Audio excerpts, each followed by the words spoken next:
Inihahandog ng Radyo Maria, Bringing Christ into Your Home, ang palatuntunang mistisismo, ang makadiyos na pag-aaral tungkol sa kaluluwa ng tao, ang tunay na buhay makadiyos.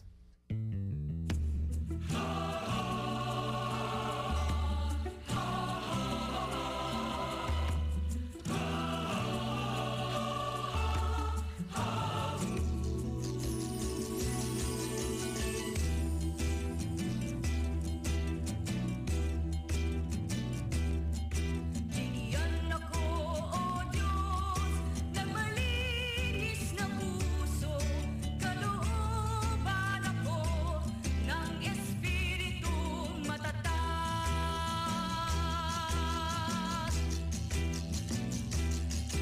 Bigyan ako, O Diyos, ng malinis na puso, kalooban ako ng Espiritong matatag. Isang mapayapang pakikinig po sa inyong lahat, mga minamahal na mga taga-subaybay ng Radyo Maria, Bringing Christ into Your Home. Sumayin niyo pong lahat ng kapayapaan, Brother Ronnie Aclo po. Magandang gabi pong muli sa inyong lahat. Ako po si Sister Marjorie ng San Rafael. Good evening po sa inyo lahat. Angela May Aclo po ng Mabalacat. Muli po ang pagbati ng isang mabiyayang pakikinig sa inyong lahat, mga minamahal naming taga-subaybay ng Radyo Maria, Bringing Christ into Your Home. Ang himpilan ng ating mapagmahal na Inang Birheng Maria. Linggo na naman po ng gabi at kayo muli naming inaanyayahan na kami ay inyong samahan sa aming pagtatanghal ng ating programang ang mistisismo ng ating pananampalatayang Kristiyano-Katoliko, ang tunay na buhay makadiyos. Ito po ay isang pagbabalik tanaw sa Ebanghelyo at mga aral at turo ng ating Panginoong Jesucristo bilang pagsalamin at pag-uugnay sa ating mga karanasan sa pang-araw-araw nating buhay. Hangad po ng programa natin ito na makapaghatid sa inyong mga tagapakinig ng Radyo Maria ng mga kaunawaan tungkol sa ating lakas at kahinaan sa harap ng ating dakilang lumikha. Ngunit bago po tayo tuluyang dumako sa ating mga paksa, kayo ay aming inaanyayahan sa pag-aalay ng isang panalangin. In the name of the Father, and of the Son, and of the Holy Spirit. Amen. We thank you, Holy Mother of the Word, for the precious gift of Radyo Maria, which you've put in our hands so that it may bear fruits. Teach us each day, O handmaid of the Lord, to serve with humility and perseverance, with courage and fidelity, responding to your heart's desire. O Queen of Radyo Maria, help us become apostles of your love. Amen. In the name of the Father, and of the Son, and of the Holy Spirit. Amen. Maraming salamat, Sister Marjorie, sa ating panalangin. Ang mga programa ng ating himpilang Radyo Maria ay maaari rin po nating mapakinggan sa karatig probinsya sa buong Pilipinas at sa buong mundo sa pamamagitan ng live audio streaming na Radyo Maria sa www.radyomaria.ph at sa website ng World Family of Radio sa www.radyomaria.org. At sa atin pong muling pagsasama-sama, mga minamalay, mga taga-subaybay, muli po, narito po ang inyong mga panglingkod sa Ipapawid, Brother Ronnie Aclo po, Sister Marjorie, sis, kumusta na kayo? Magandang gabi po. Sister Angela, Good evening kumusta? po. At ngayon po, wala pa rin po si Brother Romy sa atin pong pagtatanghal na ito, ano po? Hayaan na po natin siya magpagaling muna, ano po? Ano po? Mga minamalay, mga taga-subaybay.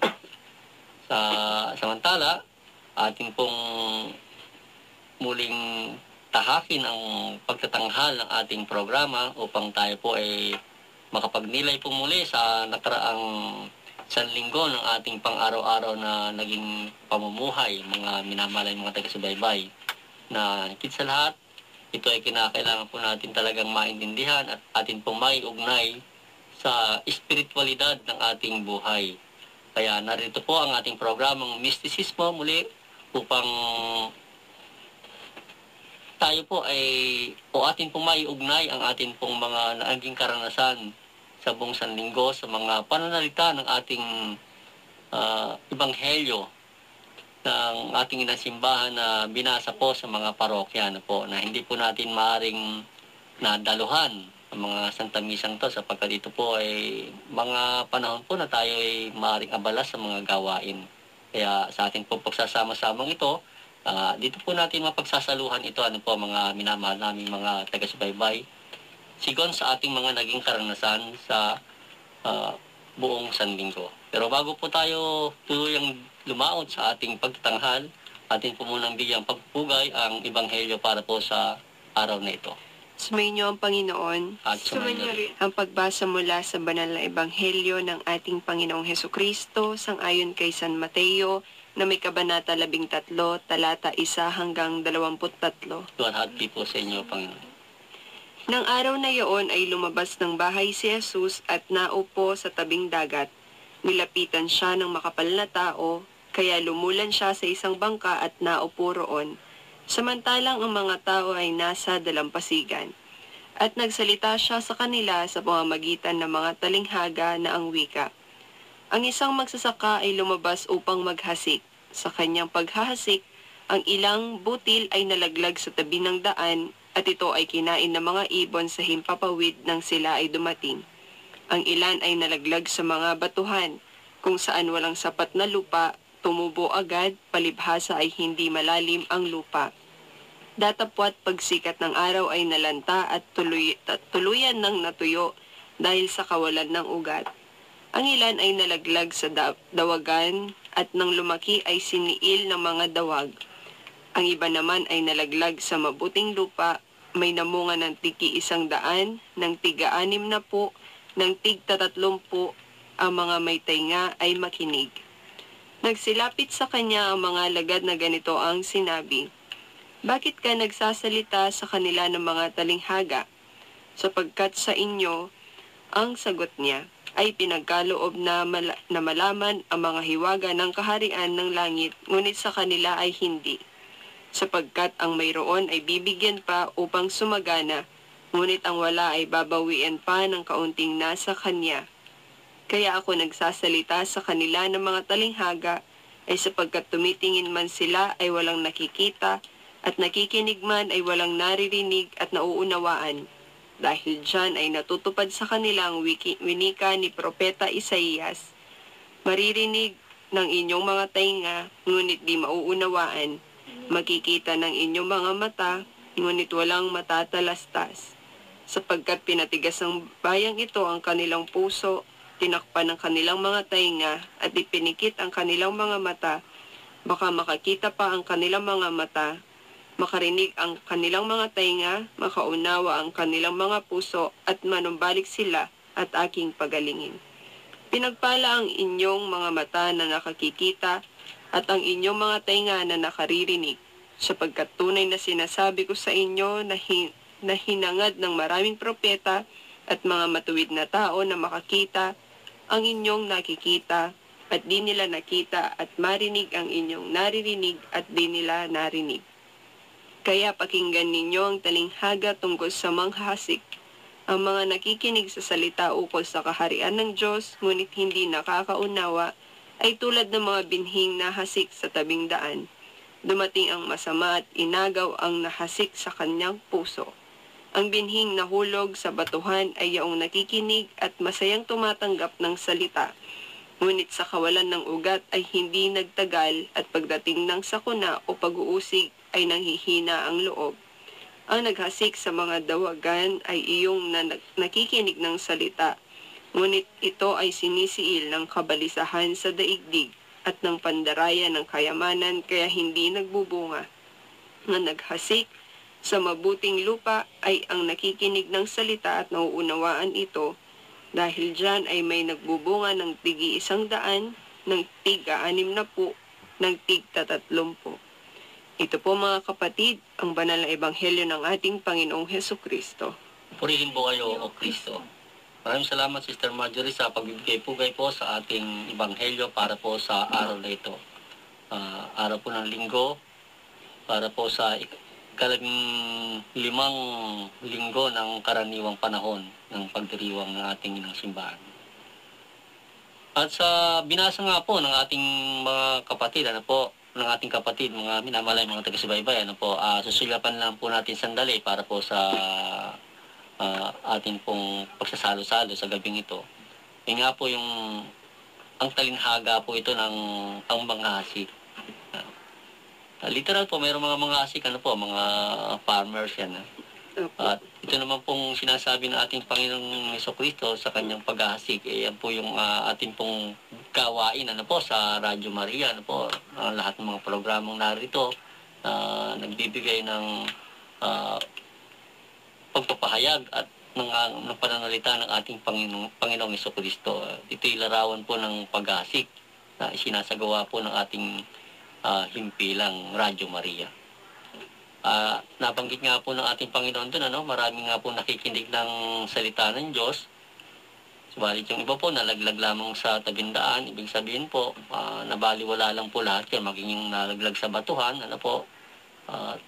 hindi po nagkaroon ng malalim na ugat. Mga pagdating po ng mga problema, nawawala na po lahat. Hindi po nagkakaroon ng pagusbong. At ngayon din po yung mga nalaglag daw sa dawagan, yung mga dawagan, mga kabalisahan ng mga ng buhay natin. Marami tayong iniisip, marami tayong mga pinapangarap. Yung mga dawag po yan na sa atin pong pakikinig ng salita ng Diyos, nagiging hadlang din po para lumago yung narinig natin na dapat nating may isabuhay sa ating sarili. Kaya binanggit din po ng ating Panginoong Jesucristo yung mabuting lupa na nagbunga ng tig 30 po, 6 po at tig 100 na bunga dun sa naihasik sa kanya. At manalangin po tayo na nawa maging mabuting lupa po tayo sa paningin ng ating Panginoong Jesucristo. Ipagdasal po natin yan dahil hindi po para sa atin yung ating ipinagdarasalan o hindi para sa kanya kundi para sa atin po, mga minamahal na mga taga-subaybay. Marami nga po ang gustong lumapit sa Diyos pero dahil nga po sa dami nga po ng mga hadlang, napakahirap nga po na pumasok sa pagsunod sa ating Panginoong Jesucristo. Sinasabi po niya na tayo magpumilit, magsumikap, at wala po tayong magagawang anuman kung ang Diyos ay wala. Kaya humingi po tayo ng atin pong lakas sa Kanya sa pamamagitan po pa rin ng ating inang simbahan sa mga sakramento nito. Kaya sana po kanina nakapagsimba po tayo at nakatanggap ng banal na komunyon. At sa ating pong pagdako sa ating pong mga paksa, sa ating pong pagbabalik tanaw sa mga ebanghelyo ng nakaraang sanlinggo, atin pong basahin ang ebanghelyo para sa nung araw ng Lunes, July 10. Sumainyo lahat ang kapayapaan. Mainyo rin. Sumainyo rin. Ang pagbasa sa banal na ebanghelyo ng ating Panginoong Hesukristo ayon kay San Mateo na may kabanata 9, talata 18 hanggang 26. Luwalhati po sa inyo, Panginoon. Samantalang sinasabi niya ang mga bagay na ito, ay lumapit ang isang pinuno at nagpatira pa sa kanya na ang wika, kamamatay pa lamang ng aking anak na babae, halina, ipatong mo ang iyong kamay sa kanya at siya'y mabubuhay. Tumindig si Jesus at sumunod sa kanya, 10 ng kanyang mga alagad. Walang ano-ano, isang babae na may 12 taon ng dinudugo ang lumapit sa kanyang likuran at hindi po ang laylayan ng kanyang damit, sapagkat sinabi niya sa kanyang sarili, mahipo ko lamang ang kanyang damit ay gagaling na ako. Ngunit lumingon si Jesus at pagkakita sa kanya ay sinabi, lakasan mo ang iyong loob, anak, pinagaling ka ng iyong pananampalataya, at gumaling nga ang babae mula sa sandaling iyon. Pagdating ni Jesus sa bahay ng pinuno at nakita ang mga manunugtog ng flauta at ang maraming taong nagkakaingay, ay kanyang winiga, magsilabas kayo, hindi patay ang bata, siya ay natutulog, at siya ay pinagtawanan nila. Nang makalabas na ang mga tao ay pumasok siya. Hinawakan ng bata sa kanyang kamay at ito'y nagbangon.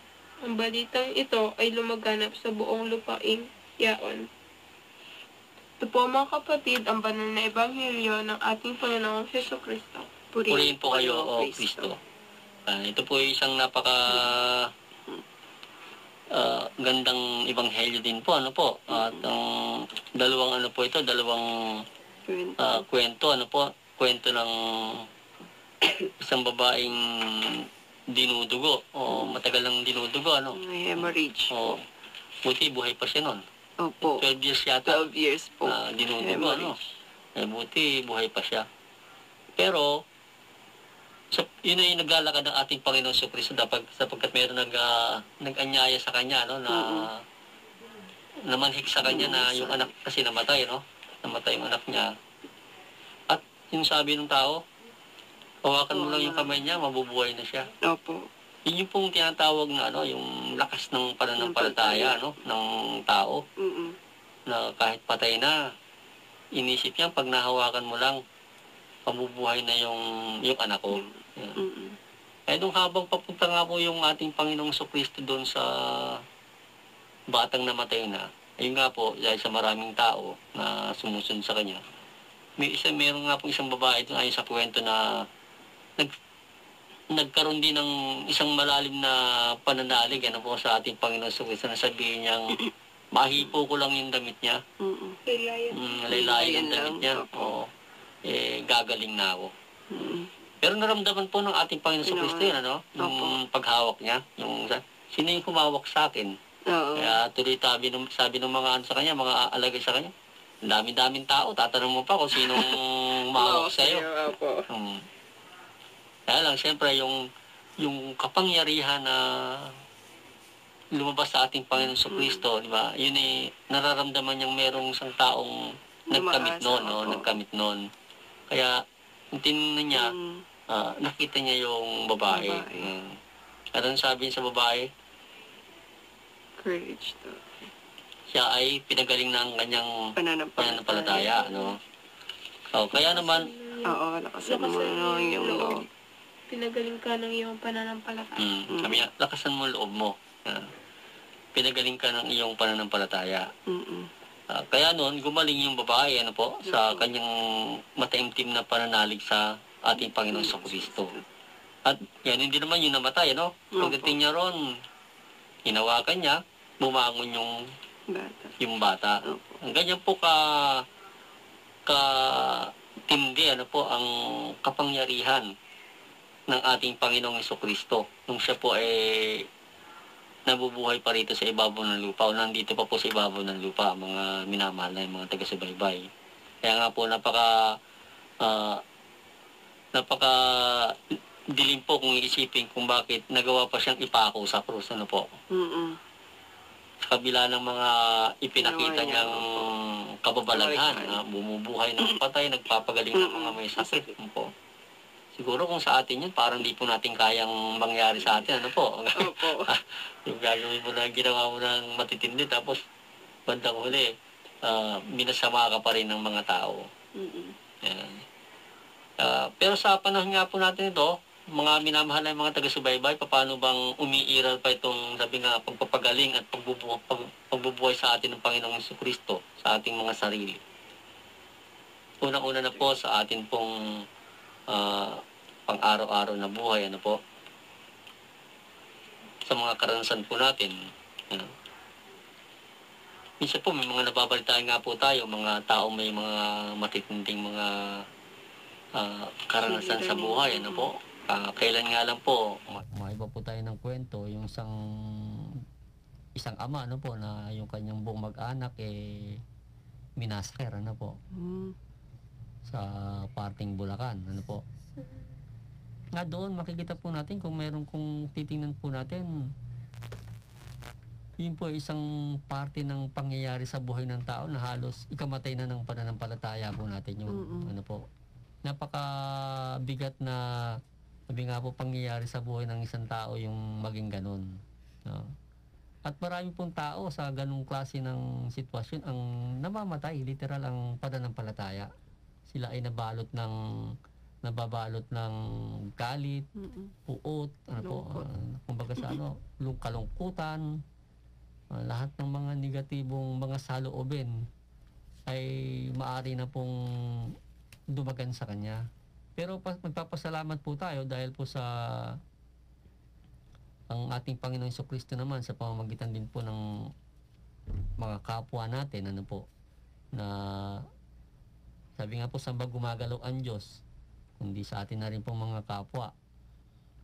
Kung hahanapin po kasi natin literal ngayon ng ating Panginoong Kristo para tayo po antabayanan, hindi po natin siya makikita literal sa kanyang naging kaanyuan nung siya ay nandito pa po, ano. Kundi makikita po natin ang mukha ng ating Panginoong Kristo sa kapaligiran rin po sa ating kapwa. Kaya nga, maging ano po tayo, maging mapagnilay para atin pong maintindihan kung paano na pong gumagalaw yung Panginoong Diyos sa atin. Para po tayo ay sagipin sa mga malalalim nating pagkakahulog. Kaya sa atin pong pang-araw-araw na buhay, hindi po natin maaring matyak kung ano po yung mga iba pang mangyayari sa atin, ano po. Pero sabi nga po sa Ebanghelyo ng ating Panginoong Kristo, kumapit po tayo sa kanyang laylayan, ano po. Na tayo po mabigyan ng lakas para sa mga kahirapan, mga pagsubok na maaari po nating harapin sa ating buhay. Kamukha nga po nung ama nung batang babae, ano po, na hindi siya nawalan ng pag-asa, ano po, na ang buhay muling magbabalik. At yan din naman po yung babaeng may sakit na siya ay gagaling.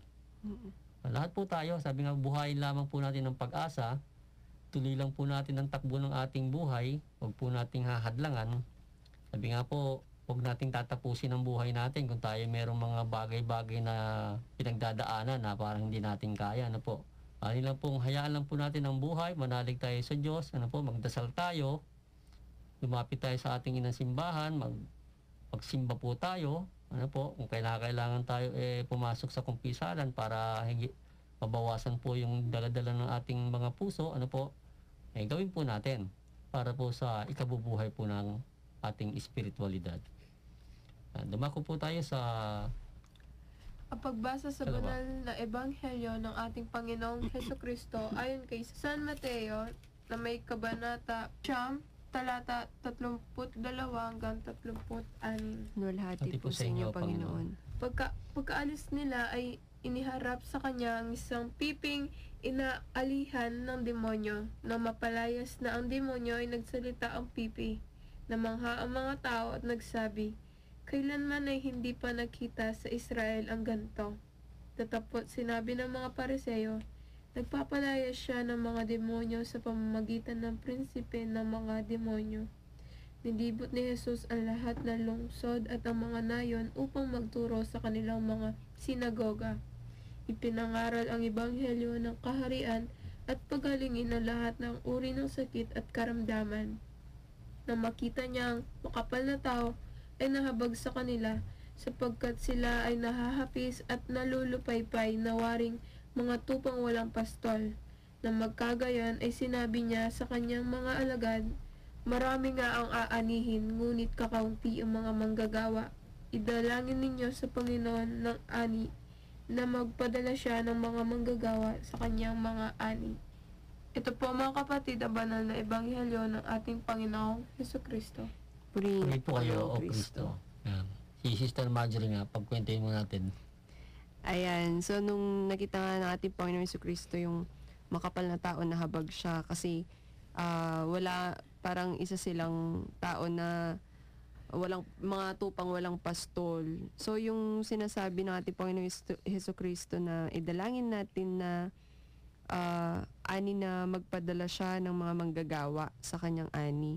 So yung manggagawa na yun is tayo din po yun na maging kasangkapan po tayo para ipalaganap po yung ebanghelyo ng ating Panginoong Hesukristo, yung pagliligtas po natin, no, sa kapwa din po natin na syempre po bago tayo maging manggagawa tulad ng mga alagad ng ating Panginoong Hesukristo, number 1 po, sumunod po muna tayo sa Kanya na akayin din po natin yung mga kapwa natin, no, brought life to light nga daw through the gospel, katulad nga nung pagbubuhay na nung ginawa ng ating Panginoon Hesukristo sa gospel natin, sa unang gospel natin na binuhay niya yung anak ni Jairo po, yung pinunong Jairo. At yung pagpapagaling niya dun sa babae po na tayo din sana gawin natin sa kapwa din po natin. Maging manggagawa po tayo ng ating Panginoong Jesucristo. Opo, tama po yun Opo. po. Kaya dito po naman sa Ebanghelyo rin na to, ano po, atin pong titingnan nga po yung istorya, di po ba merong pinagpalayasan siya ng demonyo, no? Na yung pipi. Piping demonyo. Meron palang pipi na demonyo. No? Ibig sabihin, hindi nagsasalita yun. No? Opo. Hindi nagsasalita. Kaya nung napalayas, nakapagsalita Salita yung na tao. siya. Ano po. Minsan ganyan po tayo. Ano po. Yung tao, yung ating po mga sarili, ano po, habang tayo po nag-aatubili, ano po, na magsalita ng naayon sa karya ng langit, tayo po ay larawan ng isang pipi niyan. Ano? Nakapagsasalita nga po tayo ng literal, kung ano-anong sinasabi natin, mga makadaigdig na termino, pananalita, Opo. ano po. Pero pagdating sa spiritual, nagiging pipi po tayo. Di po ba, mga minamahal na yung mga taga-subaybay, no? Hanggang hindi po natin nagagawa na tayo po maging isang kasangkapan ng ating mga bibig, maging kasangkapan ng ating Panginoong Jesucristo, ano po, at ng ating inang simbahan para sa ating kapwa, parang nagiging larawan po tayo ng isang pipi. Spiritual. Hindi naman po literal. Kaya huwag naman po sana tayong maging ganito, ano po. Pero sa ating po pang-araw-araw na buhay, madalas po nagiging ganyan tayo kasi ang tingin po natin sa wala naman tayong pakialam sa iba. Opo. Kawalan ng pakialam po. Opo. Minsan kasi nakikita na natin yung kapwa natin na dapat na bigyan natin ng konting paalala, kinakatamaran natin. O sabihin, pakialam ko sa kanya. Buhay niya yan. Pero hindi po nakakalimutan po natin na yung kapwa natin, minsan kasi, katulad din po natin na hindi naman sa lahat ng bagay, kaya po natin. Hindi po ba? Hindi naman sa lahat ng oras, ang ating pag-intindi, laging nasa tinatawag na maliwanag, ano po, nakikita natin lagi ang mga bagay-bagay. Meron kasing oras na sapagkat tayo po meron nga pong kalikasan bilang isang tao. Sabi nga po nila, tao lang. Huwag naman po natin pakalang lang, ano po.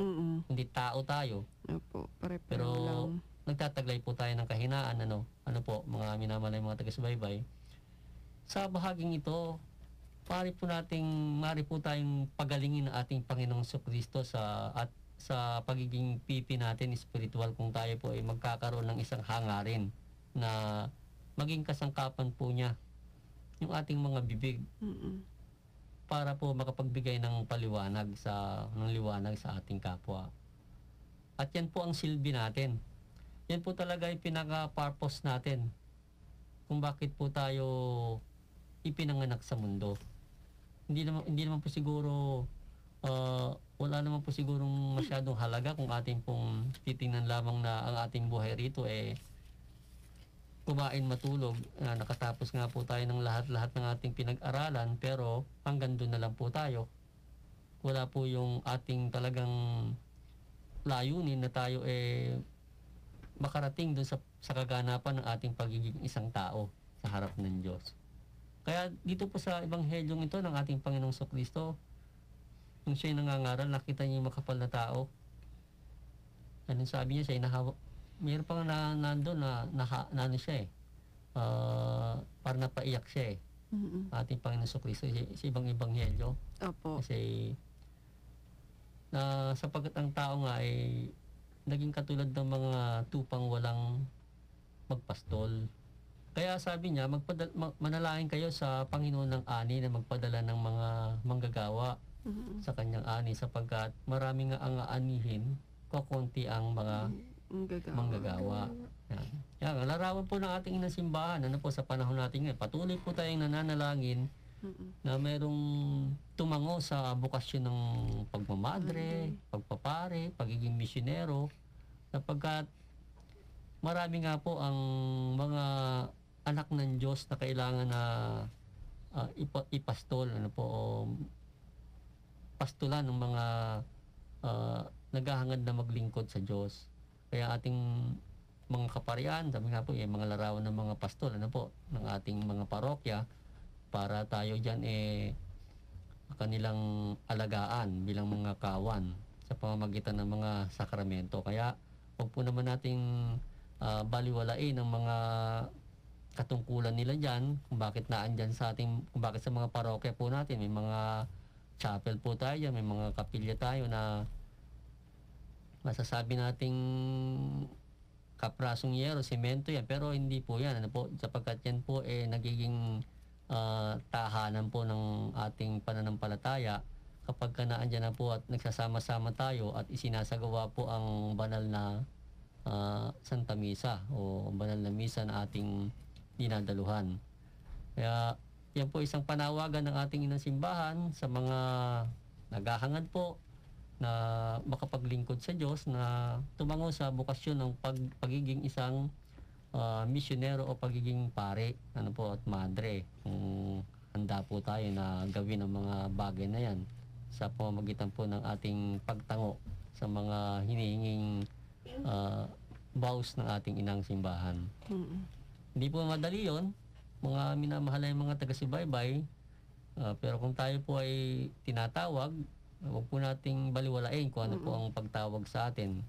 Pero hindi lamang po naman sa bukasyon ng pagpapari yan, ano po, maging sa bukasyon po na ating mapipili, ano po yan, yung pagiging isang padre di pamilya o madre di pamilya, ano po, yan po yung isang parte rin po ng isang pagiging misyonero sa ating buhay, sapagkat dyan po unang nag-uumpisa ang tao para humakbang sa kanyang buhay sa mga pamilya, sa bawat tahanan. So, tayo po bilang mga magulang, sa sariling tahanan pa lang po natin, pairali na po natin yung pagiging isang misyonero natin at pagtugon dun sa sinasabi ng ating Panginoong Jesucristo. Isa tayo sa mga manggagawa ng kanyang komunidad upang maging pastol ng kanyang bayan. Magbabalik po tayo, bigyang daan po muna natin ang paalala ng ating himpilan.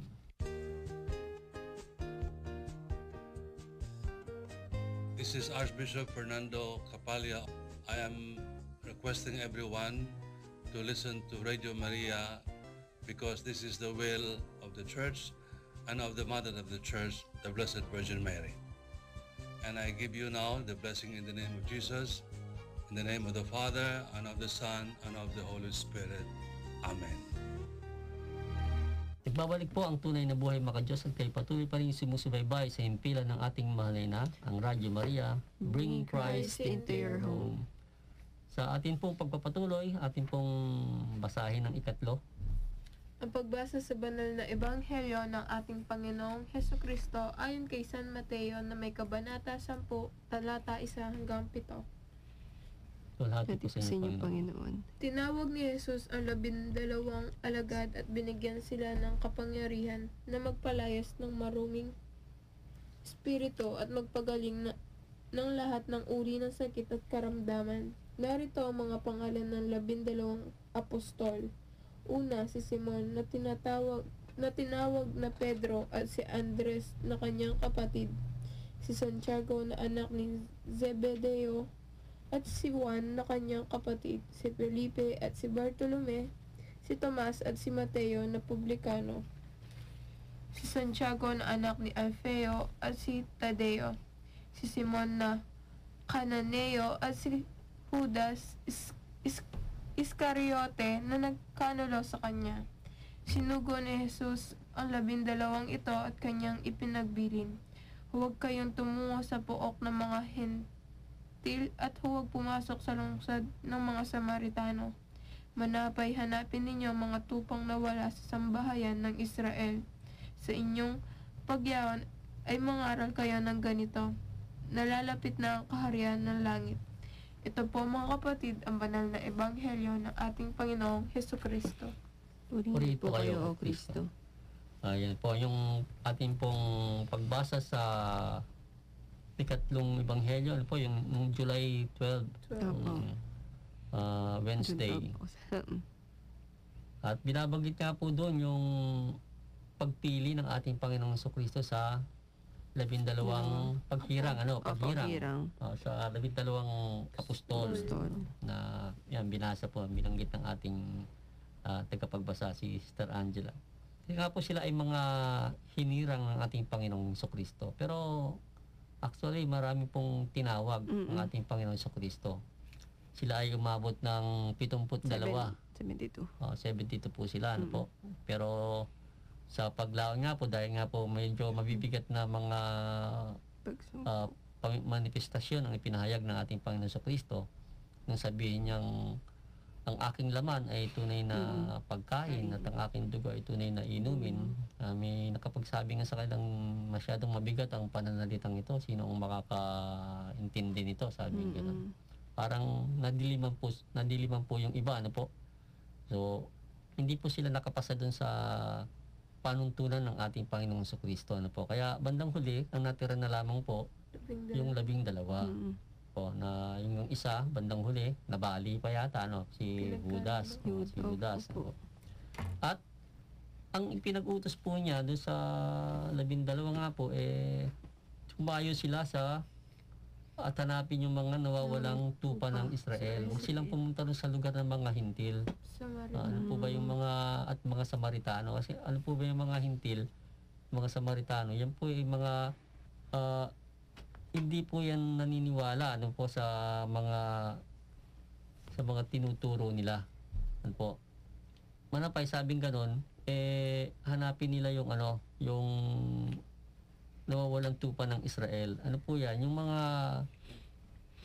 humahawak din po o naniniwala sa mga 10 utos ano po na mga Hudyo. Para doon ipangaral yung panibagong tipan ng Diyos sa kanila. Yung mga nawawalang tupa ng Israel.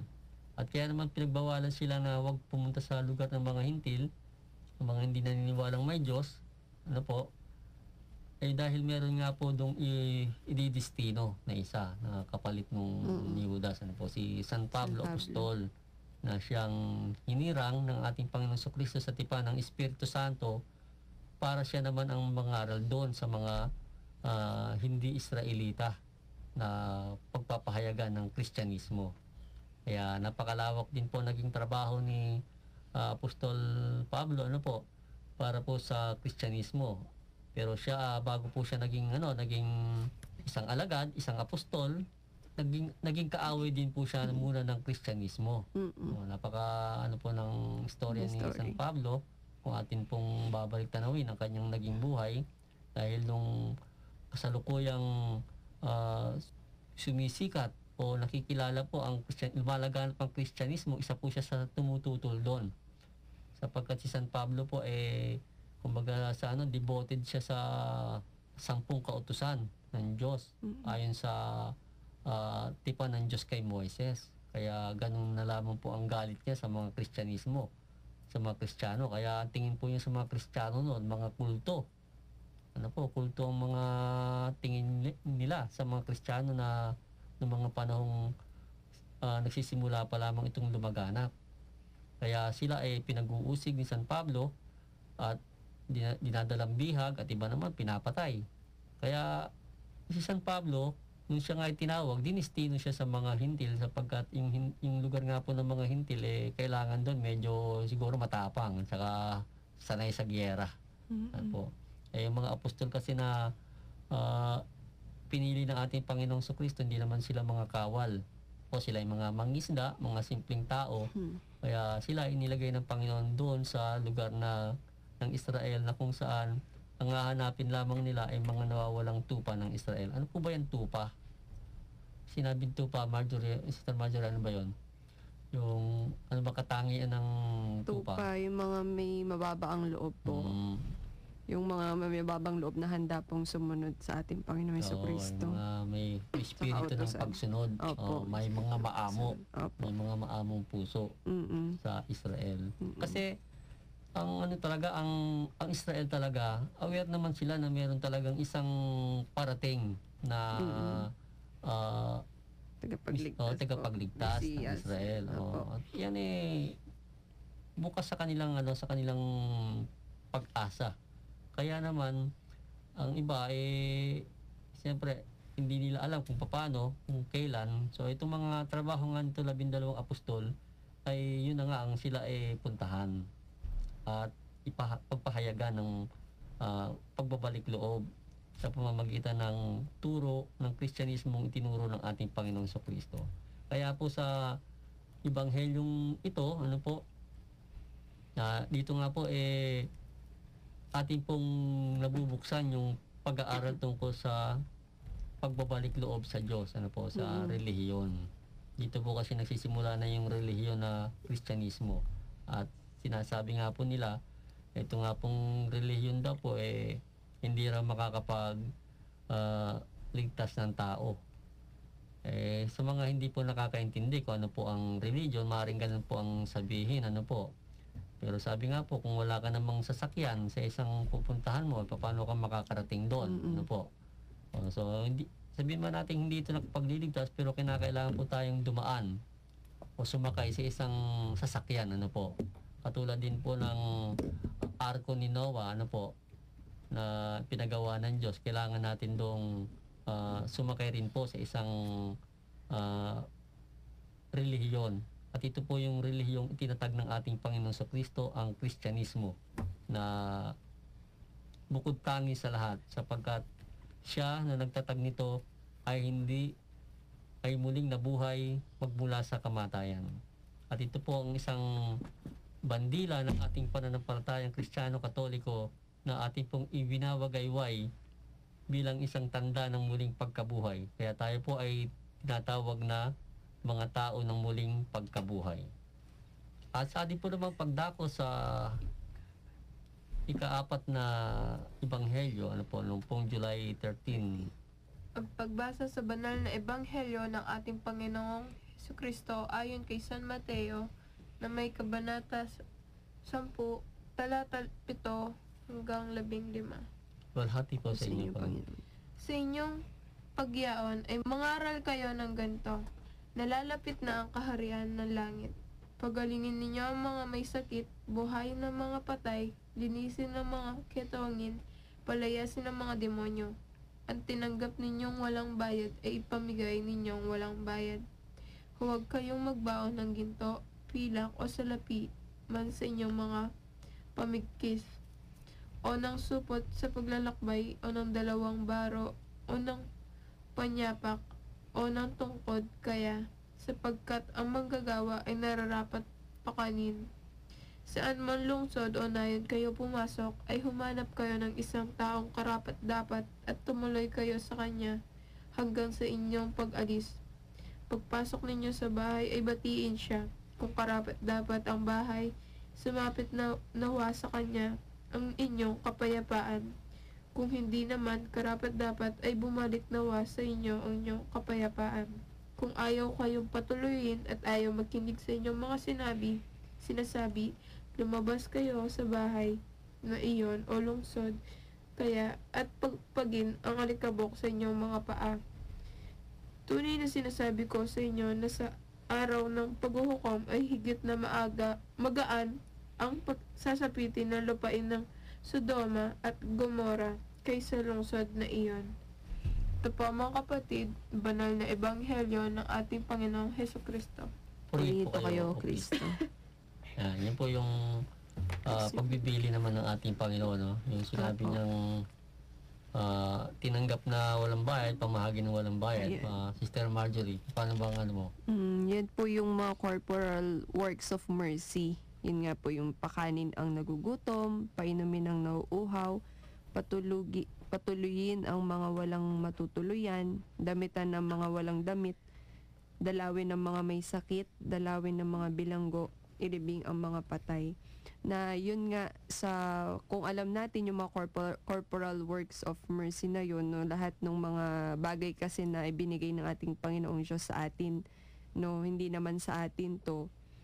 At lalo tigit yung karunungan po na nagmumula sa Kanya, na ipinakita niya sa atin yung kingdom of God, nga yung kaharian ng Diyos, no, sa mga blessings na natatanggap natin, ipamigay din po natin to, ibahagi natin sa iba. Sa ganun yung mga nadidiliman, yung naliliwanagan din po sila. At yun nga, sabi nga po na magbigay tayo ng kapayapaan. Sabi nga po yung luwalhati sa Diyos sa kaitaas-taasan at sa lupay kapayapaan sa mga taong may mabubuting kalooban. No, kapag nagbigay tayo at hindi bumalik sa atin yun, at manatili na rin sa kanila yun na ibinigay nga natin sa kanila. Huwag na tayong humingi ng anumang kapalit. So yun po, bro. Ayun po yung isang mission na ibinigay ng ating Panginoong Kristo sa kanyang mga alagad. Ano po yung sinabing mga alagay ng kaharian ng langit, pagalingin ng kanilang mga may sakit, buhayin yung mga patay, palayasin yung mga demonyo, tinanggap ninyong walang bayad, ipamahagi ninyong walang bayad. Yan po yung paghahabilin ng ating Panginoon sa kanyang mga alagad nung sila ay pinahayo niya na para po mangaral. Ano po? At ito rin po isa nating gawain to sa panahon natin ngayon. Paano po ba tayong pangangaral ng salita ng Diyos? Kailangan po tayong mag-aral, Kailangan po nating magbasa kahit papaano, mga minamalay, mga taga-subaybay, para tayo may matutunan at kung tayo may hangarin na kahit sa simpleng paraan lamang maging apostol tayo ng ating Panginoon Kristo. Sa paraan pong yan, kung tayo po nakakapangaral at natututo na pong mangaral,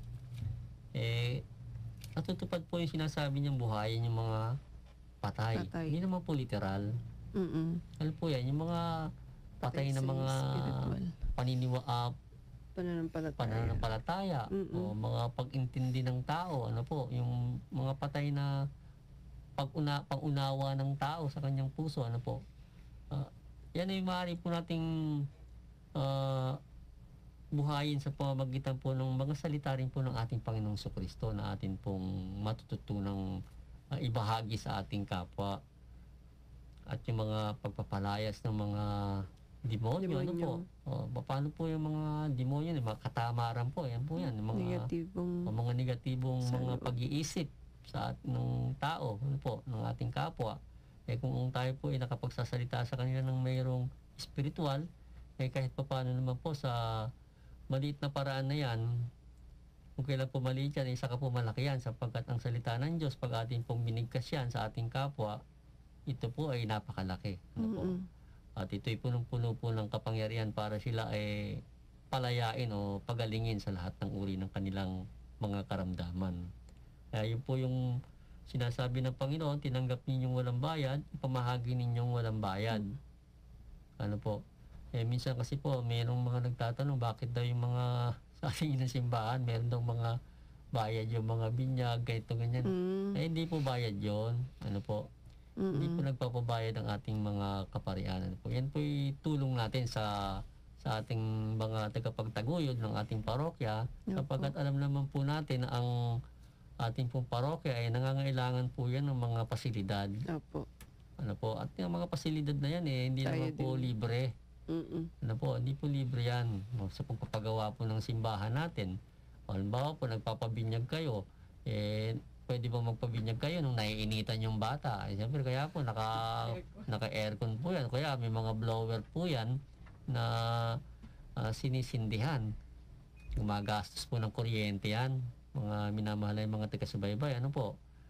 Kahit tayo sa mga kasal, tayo po nagbibigay, hindi po para sa tao yun. Yun ay binibigay natin para sa tulong natin sa atin pong parokya. At yan po naman hindi naman po sinasarili po ng ating mga ni Father. Hindi naman po yan nilalagak sa pondo ng ating parokya para po magamit yan kung sakasakali. Hindi lamang po sa parokya, maging sa iba pa pong mga aspeto ng pagtulong natin ng inang simbahan sa mga iba't ibang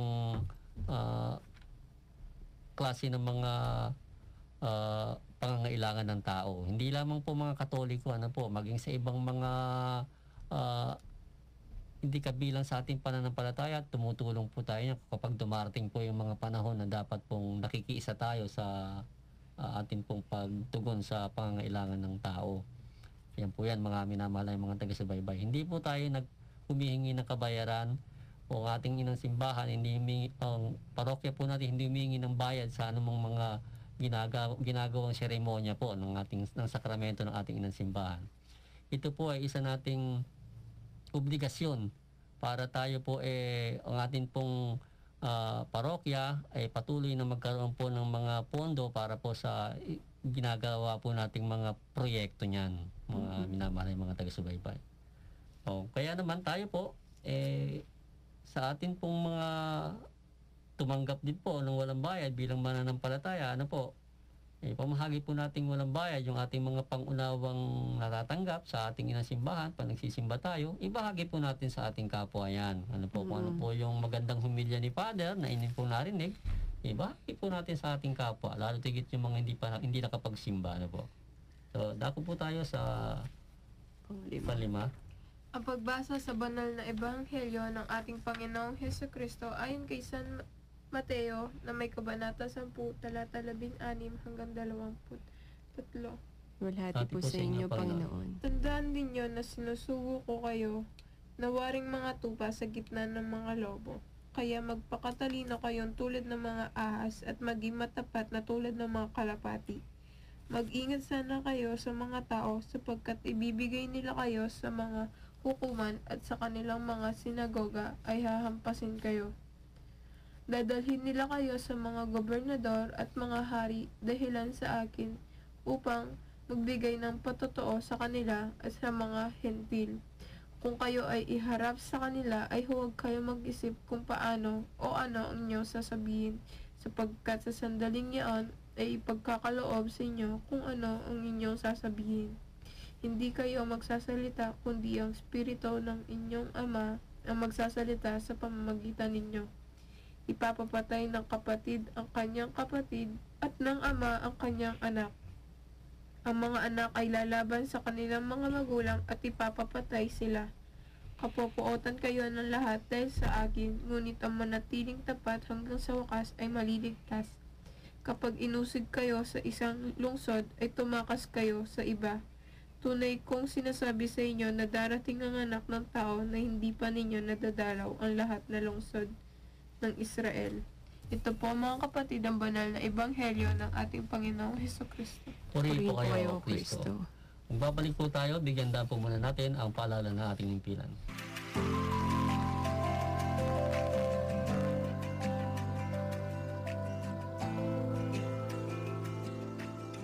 I am Father Benedictus Simamora, Filipina at Indonesia is very near. We are neighbor, and I'm very glad to say Ave Maria or Salve Maria, blessed of God, to Mary and also for us, all Indonesian and all Filipinos. I always remember the song of Beatles about Mother Mary. When I find myself in times of trouble, Mother Mary comes to me, speaking words of wisdom, let it be. I think the spiritual of Mother Mary, let it, give it to our God. Live all our happiness, all our difficulties, all our life, give it to God, and we'll be happy and we'll be full of grace. And I hope that all the listeners of Philippines and also Indonesia, God will bless for us. Thank you. See you.